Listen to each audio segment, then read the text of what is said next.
Hello guys, कैसे हैं। गरीब की उड़ान। एक छोटे से गांव में सुगुबाई नाम की एक औरत रहती थी। उसके एक लड़का भी था। उसका नाम रमेश था। वह पढ़ने में बहुत अच्छा था। वो गरीब लोग थे।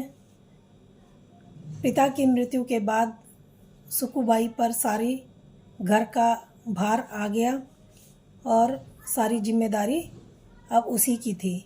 वो सोच रही थी कि अब बेटे को अफसर बनाना है, उसको पढ़ा लिखा कर उसकी जिम्मेदारी कैसे उठाएं।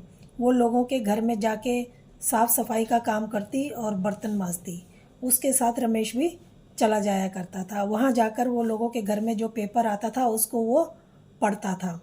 एक बार मालकिन ने कहा, पेपर पढ़ते हुए उसको देख लिया तो कहा कि पेपर पढ़ के क्या करेगा, अपनी माँ का हाथ बटा दिया कर, तेरी माँ को भी आराम मिलेगा।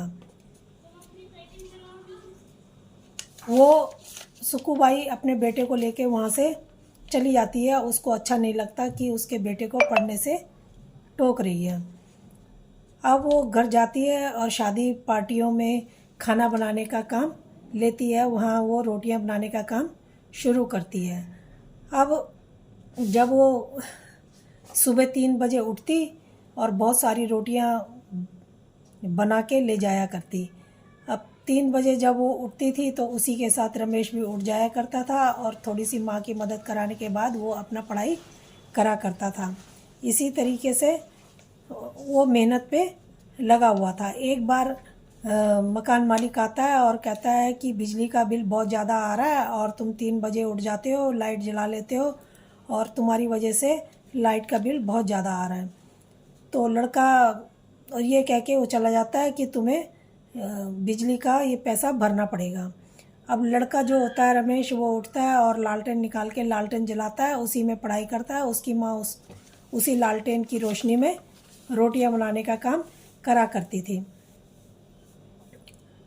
अब वो पढ़ाई में बहुत होशियार था। तो एक बार जो गुरुजी होते हैं वो जब वो 5-7 साल बाद बड़ा होता है, कुछ थोड़ा पढ़ जाता है, तो गुरुजी उसको देख के, उसकी बुद्धिमानी को देख के उसको दिल्ली जाने की सलाह देते हैं। वो कहते हैं कि वहाँ जाओ और खूब पढ़ाई करो और तुम बहुत होशियार हो और मैं तुम्हारा सारा खर्चा पढ़ाई का उठाया करूँगा। रमेश दिल्ली जाने की तैयारी करता है, अपनी माँ को बोलता है और दिल्ली चला गया। पढ़ाई करता है वो, वहाँ पे लाइब्रेरी में जाके एडमिशन ले लेता है और लाइब्रेरी में जाके खूब पढ़ाई करता था।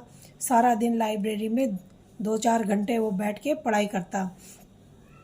एक बार जब पेपर का टाइम आया तो वो जा रहा था देने के लिए, तो रास्ते में उसका एक्सीडेंट हो जाता है और वो गिर जाता है। उसको काफ़ी चोट आती है, उसका उल्टे हाथ में भी बहुत चोट आती है और उसके पैर में भी फ्रैक्चर हो जाता है। फिर भी वो उठता है और सोचता है कि अब क्या करूं, और मैं अगर हॉस्पिटल जाऊंगा तो मेरा पेपर छूट जाएगा। तो मुझे मेरा जो सीधा हाथ है वो तो काम कर रहा है, मैं क्यों ना पहले पेपर दूं, उसके बाद अपना इलाज कराने के लिए हॉस्पिटल जाऊं। वो उठता है और सीधा अपने पेपर देने के लिए जाता है। वहाँ पेपर देता है, उसके बाद हॉस्पिटल में जाता है। हॉस्पिटल में एडमिट होता है, वहाँ उसका इलाज होता है। जब वो एडमिट वहाँ हुआ होता है तो वहाँ भी अपनी पढ़ाई जारी रखता है, क्योंकि उसको अभी एग्ज़ाम देना था अफसर बनने के लिए। तो जब कलेक्ट्री का एग्ज़ाम देना था तो वो हॉस्पिटल में भी खूब पढ़ाई कर रहा था। जब उसका एग्ज़ाम का दिन आता है, वो एग्ज़ाम देने के लिए जाता है और वहाँ से पेपर दे के सीधा अपने गांव अपनी माँ के पास चला जाता है। गांव में अपनी माँ को बोलता है कि मैं पेपर दे के आया हूँ, देखो रिजल्ट अब कैसा निकलता है। उसकी माँ कहती है कि बेटा, सब तुमने मेहनत करी है तो रिजल्ट भी अच्छा ही होगा।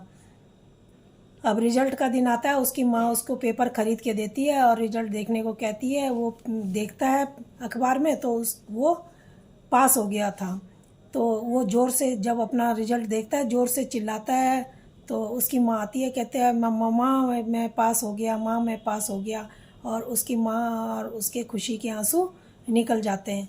तो इससे दोस्तों हमें ये सीख मिलती है कि हमें अपने लक्ष्य से कभी भी हर मुश्किल में पीछे कभी भी नहीं हटना चाहिए, मुश्किलों को तोड़ के हमें आगे बढ़ना चाहिए। तो दोस्तों, ये कहानी कैसी लगी? अगर अच्छी लगी तो प्लीज़ लाइक और सब्सक्राइब जरूर करें। धन्यवाद।